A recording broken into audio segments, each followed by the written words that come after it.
ዶክተር አማኑኤል ወልደ ገብርኤል እባላለሁ። የውስጥ ደዌ ስፔሻሊስት ነኝ።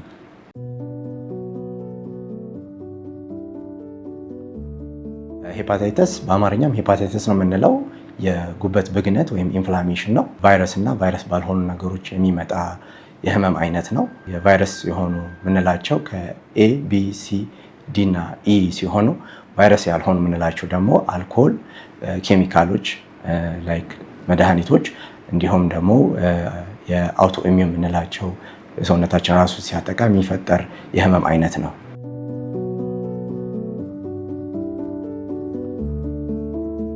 አንድ ሰው ጉበት ታመመ ሲባል ዋነኛው የህመም ምልክት የሚኖረው ጉበት ባለበት ኤሪያ ላይ ነው። በቀኝ የሆዳችን ክፍል ላይ ስሜት ይሰማናል።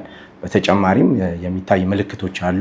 የአይን ቢጫ መሆን፣ እግር ማበጥ፣ ሰውነትን የማሳከክ፣ የድካም ስሜት፣ የማቅለሽለሽ፣ የማስታወክ ምልክቶች ይታያሉ። ትኩሳትም የሚታይባቸው ጊዜዎች አሉ። በዚህ ጊዜ የጉበት ህመም ነው ተብሎ ይታያል። ሕክምና ላይ በሚመጣበት ሰዓት ደግሞ የሚደረጉ የጉበት ራሱን የቻለ ምርመራዎች አሉ፣ እንደ አልትራሳውንድ እና የላቦራቶሪ ምርመራ።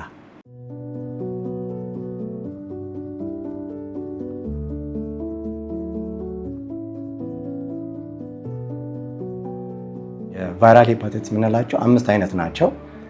5 አይነት ሆነው ኤቢሲ ዲ እና ኢ እንላቸዋለን። ኤ የምንለው በምግብና ከውሃ ጋር የተያዙ ነገሮች ላይ ተላላፊ ነው።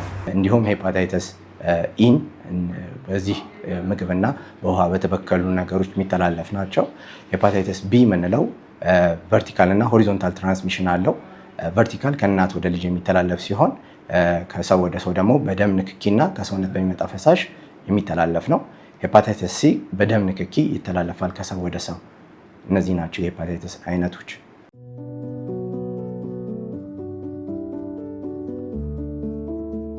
ሄፓታይተስ መተላለፊያ መንገዶቹ የተለያዩ ናቸው እንደ አይነቶቹ። ሄፓታይተስ ኤ እና ኢን ስናያቸው ፌክ ኦራል ትራንስሚሽን ወይም በአይነ ምድር በሚወጣ ውሃ ወይም ምግብ መበከል ወደ ሰው በሚመገብበት ሰዓት ወይም ያንን የተበከለ ውሃ በሚጠጣበት ሰዓት ተላላፊ ይሆናል ማለት ነው። ሄፓታይተስ ቢ እና ሲ ደግሞ ቨርቲካል እና ሆሪዞንታል ትራንስሚሽን አላቸው። ቨርቲካል ምንለው ከእናት ወደ ልጅ የሚተላለፍበት ነው። ሆሪዞንታል ደግሞ በደም ንክኪና ከሰውነት በሚወጡ የላብ፣ የምራቅ እንዲሁም ደግሞ የግብረ ስጋ ግንኙነት ጊዜ የዘረመል የሰው ሴመን የምንለው የእሱ መተላለፊያ መንገዶች ናቸው። ስለዚህ ሴክሹዋል ኢንተርኮርስም መተላለፊያ መንገዱ ነው ለሄፓታይተስ ቢ።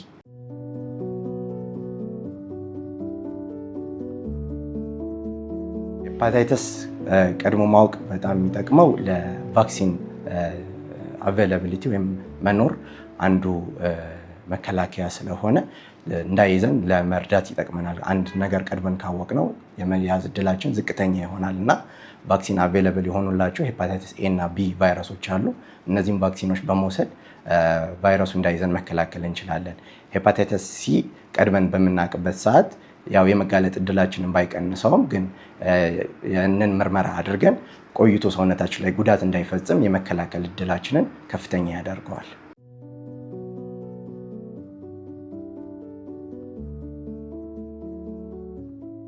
ሄፓታይተስ ሳንመረመረው ቆይተን ሲያጋጥመን የሚያጋጥመን ነገር የተለያዩ ናቸው። አንደኛው ጉበት ላይ ጠባሳ ይፈጥራል። ጠባሳ ፈጠረ ማለት ሲሮሲስ ከባድ ጉዳት ነው። የመመለስ እድሉ ዝቅተኛ ነው። ኮምፕሊኬሽን አለው። ሰውነት ያብጣል። ሰውነታችን ሆዳችን ላይ ፈሳሽ ይይዛል። እግራችን ያብጣል። ኩላሊታችን ይጎዳል። የጭንቅላታችን ክፍል ይጎዳል። እነዚህ ማለት ኮምፕሊኬት አደረግን ነው የመሞት እድላችንን ከፍተኛ ያደርገዋል። ሌላው ካንሰር ነው። ቀድመን ባለማወቃችን ወደ ካንሰር የመቀየር እድላቸው ሄፓታይተስ ቢ እና ሲ ከፍተኛ ነው። ስለዚህ በካንሰር የመገደልጣችን እድልን ከፍተኛ ያደርገዋል ቀድሞ ባለማወቃችን።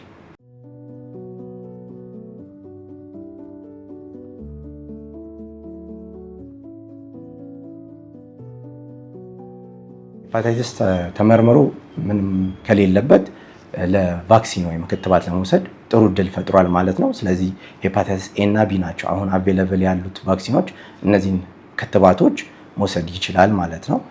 ሌሎቹ ደግሞ ጥንቃቄ ማድረግ ይኖርበታል። መመርመሩ ዋናው ነገር ስለሆነ አውቆ መጠንቀቅ ያለበትን ነገር ያውቃል ማለት ነው። ስለዚህ መመርመሩ ለሁሉም ነገር እርግጠኛ ሆኖ ለመቀጠል ለቀጣይ አስፈላጊ ነገር ነው።